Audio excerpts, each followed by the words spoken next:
Hello বন্ধুরা, তো তোমরা টাইটেল আর থাম্বনেল দেখে তো বুঝতে পেরেই গেছো বার্থডের ব্লগ নিশ্চয়ই। হ্যাঁ বন্ধুরা, আমার বড় মেয়ের জন্মদিন 19 বছরে পা দিল। তো রাত্রি 12টার সময় একটা ছোট্টখাট্টো আয়োজন করেছি, সারপ্রাইজ ওকে দিয়েছি। ও যেটা জানতোই না, একদমই জানতো না। ও খেয়ে শুয়ে পড়েছে, ওর বাবা আর ছোটো বোন এই ঘরে এসে সমস্তটাই করেছে। কিছুই না, সেরকম কটা বেলুন ছিল সেগুলোকেই ফুলিয়েছে। আর আমি লুকিয়ে লুকিয়ে কিছু জিনিস এনে রেখেছিলাম, খুব কষ্ট করে লুকিয়ে রাখতে হয়েছিল। তো সারপ্রাইজ দেবো বলে কথা, লুকিয়ে না রাখলে হয় বলো না? আর তোমরা ভিডিওটা দেখো, ভিডিওতে অনেক কিছু আছে। তো একদিনে সব ভিডিওটা থাকবে না, দুটো পার্টে ভাগ করে আমি দেব। তো মেয়ে তো খুব খুশি।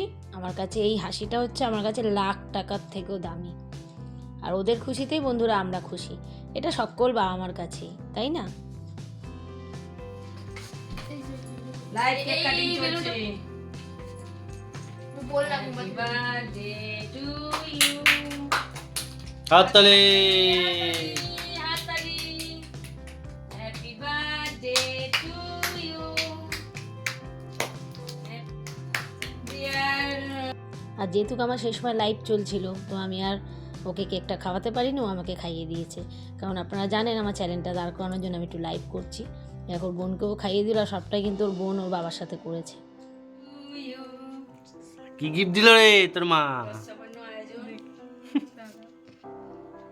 দেখি এবার মেয়ের পছন্দ হয় কিনা। সালা কি দামি গিফট পেয়েছে রে। ওরে পাগলা, পছন্দ হয়েছে? তাহলে পরে দেখো। পড়ে দেখ হচ্ছে নাকি। একটু সুতো জড়াতে হবে, নাহলে সাবান দেবে, হাত দিয়ে খুলে বেরিয়ে যাবে। ঠিকই আছে। মিডিল আঙুলটা পর। এদিকে চারিদিকে তো ভিডিও চলছে, এদিকে একটা স্ট্যান্ডে লাগানো আমার লাইভ চলছে, আমার লাইভে বন্ধুদেরও দেখাচ্ছিলাম। যাক, মেয়ের পছন্দ হয়েছে, একটা সোনার আংটি দিয়েছি। এটা হচ্ছে পরের দিন সকাল, কিছু পার্সেলের ব্যবস্থা করেছি। তো আগের দিনই সব গুছিয়ে রেখেছিলাম, ভাবলাম কিছু লোককে একটু টিফিন একটু আমি নিজের তরফ থেকে দিই। ফার্স্ট টাইমই করছি, কি আছে তোমাদের পরে বলছি। Good morning. কালকে রাত্রে তো দেখলেনি কেক কাটিং হলো, তারপর বুঝতেই পেরেছেন মেয়ের বার্থডে। এই যে দেখতে দেখতে 19 বছর হয়ে গেল। আজকে একটা নতুন শাড়ি পরিয়েছি। সকাল সকাল যাচ্ছি কাছে, যেহেতু দক্ষিণেশ্বর আছে, বড় মার কাছে যাবো ভাবছিলাম। তো এসে আবার রান্নাবান্নার একটা নিয়ম আছে। তো যাই হোক, গুছিয়ে নিয়েছি। এখন আর 8:30 বাজে, আরও আগে বেরোলে ভালো হতো। তো দেখলেনি কিছু প্যাকেট করেছি, সামান্য আয়োজন, মানে ঠাকুর যতদূর আমাকে সামর্থ্য দিয়েছে। আর এই 60 পিসের মতো প্যাকেট, যাই হোক ঠাকুর চাইলে পরে আরও দেওয়ার চেষ্টা করবো। আর এই যে প্রদীপবাবু গুছিয়ে নিয়েছে, প্রদীপবাবু আজকে কিন্তু নতুন পাঞ্জাবি পরেছে। Good morning. পাঞ্জাবিটা হেব্বি সুন্দর। চলুন, আমাদের টোটো বলা আছে, তো টোটো আসলেই বেরানো যাক। আগে ডিস্ট্রিবিউট করব, তারপরে মায়ের পুজো দেবো, তারপরে বাড়িতে আসবো। তো আমাদের সঙ্গে আপনারাও চলুন। আর ভাববেন না এগুলো করছি ভিডিও করে দেখাচ্ছি কেন, এগুলো আমার তো রোজের কাজ অ্যাকচুয়ালি। আর 2 নম্বর কথা, আমি অনেককে দেখে শিখেছি, যার জন্য আমিও আজকে সাহস পেয়েছি অনেক দিদিভাইদের দেখে। সেই সাহসটা আমার মধ্যে এসছে, তো আমারটা দেখে হয়তো আরেকজন সাহস পাবে, সেই কারণেই করা। এই আর কি। তা চলুন, বেরিয়ে দেখা হবে। আর মায়ের মন্দিরে গিয়ে তো ভিডিও করার এখন নিয়ম নেই, আগে ছিল, তো এখন তো কোনো ভিডিও করা যায় না। ওইটাই ভালো হয়েছে, কারণ মায়ের মন্দিরে গিয়ে না সবাই ফটো তুলতে ভিডিও করতেই ব্যস্ত থাকে, মায়ের সঙ্গে আর গল্প আলাপ কিছুই হয় না। এই এসে গেছে টোটো, টোটো এসে গেছে, চলুন। একটা আমাদের টোটো এসে গেছে, হরেন মেরেছে। আর গোপাল সোনাকে ইচ্ছা ছিল নেবো, কিন্তু ওই যতগুলো ব্যাগ বুক, ওই জন্য আর নিলাম না। চলুন, আবার গিয়ে দেখা হবে। এই তো ডলকে একটা ছোট ব্যাগ দে, আর এই যে এই ব্যাগটা আমি নিয়ে নিচ্ছি। সেটা তুমি নিয়ে নাও। হ্যাঁ, ওইটা আমি নিয়ে নামছি, আর কিছু না। না না, তুই শাড়ি পরে আছে, আমি একটা নিয়ে নিচ্ছি। আগের দিন রাত্রে একটা টোটো দাদাকে বলে রেখেছিলাম, আমাদের চেনাশোনা, যখনই দাদাকে ডাকি দাদা চলে আসে। তো একদম 8:30 বলেছি, তো একদম দাদাও 8:30 এসছে, আমরাও 8:30 মধ্যে কিন্তু একদম গুছিয়ে নিয়েছি। কারণ একটা টেনশন আছে, যাই যেহেতু ফার্স্ট টাইম এরকম কাউকে একটুখানি নিজেদের তরফ থেকে অন্ন তুলে দিচ্ছি মুখে, কিছুই না, সামান্য বন্ধুরা আয়োজন। তো ভগবান আমাকে যেটুক সাহায্য করেছে, আমি সেইটুক পথ ধরেই আমি চলছি। আর অবশ্যই আপনারা তো আছেনই, মা বাবার আশীর্বাদ আছে। তো কি দিয়েছি বলুন তো? দিয়েছি জয়নগরের মোয়া। এখন যেহেতু শীতকাল পড়েছে, শীত যদিও আমাদের কলকাতায় এখনও পড়েনি, একটু জয়নগরের মোয়া, আর একটা ডিম সেদ্ধ, 2 পিস করে পাউরুটি, আর একটা করে কলা।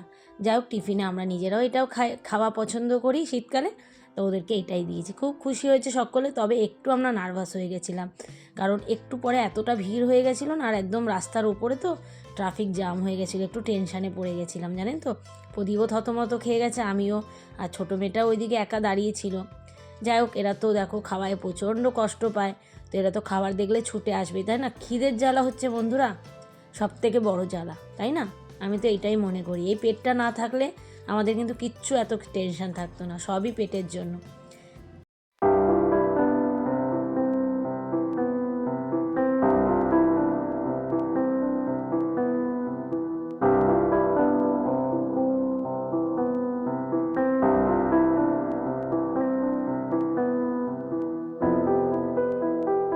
আর খুব সত্যি কথা বলতে এই জিনিসটা আমি সাহস পেয়েছি অনেক দাদা ভাই দিদি ভাইয়ের ভিডিও দেখে। তো তাদেরকে দেখে আমি ভেবেছি, হঠাৎ করে কিন্তু এই প্ল্যানটা করেছিলাম। তো ভাবলাম চলো এই বছর বার্থডেটা মেয়ের এইভাবেই পালন করি আমি। আর মেয়েও খুব খুশি, মেয়েও আমার এই কথা বলাতে মেয়েও এক পায়ে রাজি হয়েছে। তো টেনশান তো একটু কাজ করছিল, যাই হোক ঠাকুর সবই ঠিক করে দিয়েছে। বন্ধুরা আমাদের প্যাকেট দেওয়া শেষ, কিন্তু ওই কী বলুন তো, এক একজন দুটো দুটো করে নিয়ে যাচ্ছে, মনে ট্রাফিক জ্যাম করে দিয়েছে জানো, একটু নার্ভাস হয়ে গেছে। যাক সব ক্লিয়ার করতে পেরেছি। চলুন এবারে যাব মায়ের মন্দিরে পুজো দিতে, চলো। দাঁড়াও, আমার ফোনের ব্রাইটনেস পাচ্ছে না। চলুন, উদ্দেশ্যে এসেছিলাম, ঠিকঠাক হয়েছে। এবার মায়ের মন্দিরে ডালা নেব।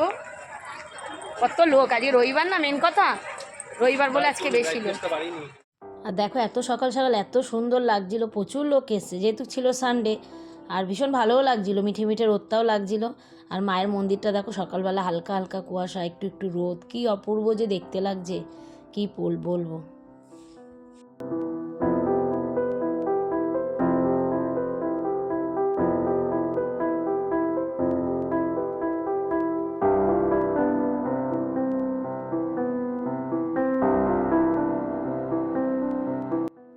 এদিকের কাউন্টারগুলোতে জুতো রাখতে হয়, মানে 4টে জুতো 12 টাকা দিয়ে রেখেছি।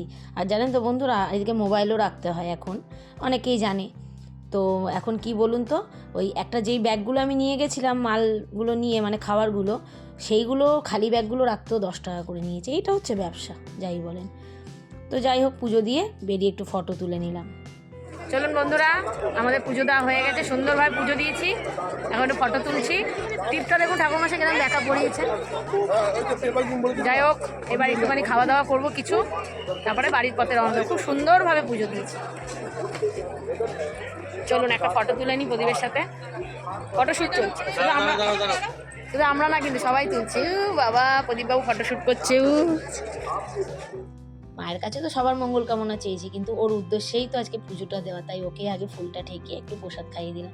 সবাইকেই খাইয়ে দিয়েছি, আমি যখনই দক্ষিণেশ্বর যাই না তখনই ওখানে দাঁড়িয়ে প্রসাদ ফুল ঠেকিয়ে তারপর কিন্তু আমরা যা খাবার তাই খাই। আর আমরা সবাই কিন্তু মোটামুটি উপোস আছে, শুধু প্রদীপ ছাড়া, কারণ প্রদীপের তো প্রেশারের ওষুধ খেতে হবে, আর জানেনই প্রেশারের ওষুধ টাইমে না খেলে হবেই না। প্রদীপবাবু খুশি? ভীষণ ভীষণ চলুন, খুশির থেকে বড় কথা মনে একটা শান্তি, একটা আলাদা স্যাটিসফ্যাকশন। এই ওরা লুচি টুচি ঘর দিয়ে করে নিয়ে এসছে, ওই যে কিছু লোক খাচ্ছে, থাক দেখাবো না, সবার প্রাইভেসি বলে কিছু ব্যাপার আছে। চলুন আমরা এখন খাবো এখানে ভোজনালয়, এখানে খাবারের কেনাকাটির দোকান আছে, তো চলুন একটু খেয়ে নিই। সব ডাকাডাকি করছে, আসুন আসুন আমার হোটেলে আসুন।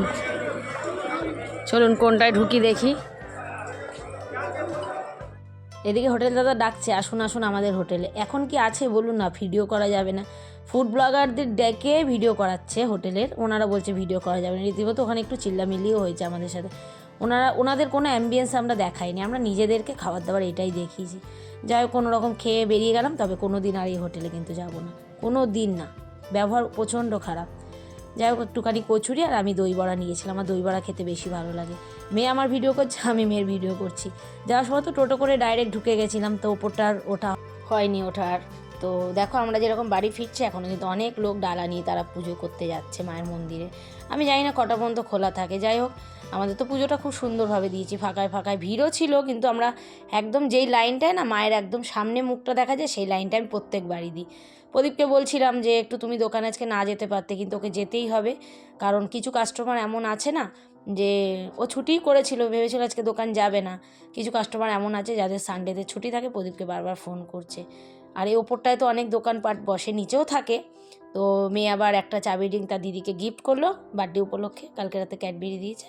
আর আজকে আবার নিজেও একটা নিল, নিজে কিন্তু গিফট নিতে ছাড়লো না, পরে নিজের পয়সার ব্যাগ থেকেই পয়সা বার করছে, কিন্তু 100 টাকা তার কাছে কয়েন, মানে সব আমি পয়সাটা পেমেন্ট করলাম, হিসাব মতো আমি গিফটটা দিলাম। এই কালো পান্ডাটা আমি নিয়েছি, ওখানে নড়ছিল, বাড়িতে এসে একদম নড়ছে না, রোদে দিলেই নড়ছে জানো তো। আর অবশ্যই কিন্তু বন্ধুরা বার্থডে উইশ করতে ভুলো না। আর নেক্সট পার্ট দেখতে হলে ভিডিওর দিকে চোখ রেখো, কারণ নেক্সট পার্টে আসবে দুপুরের খাওয়া দাওয়া, রাতের আয়োজন। টাটা বন্ধুরা।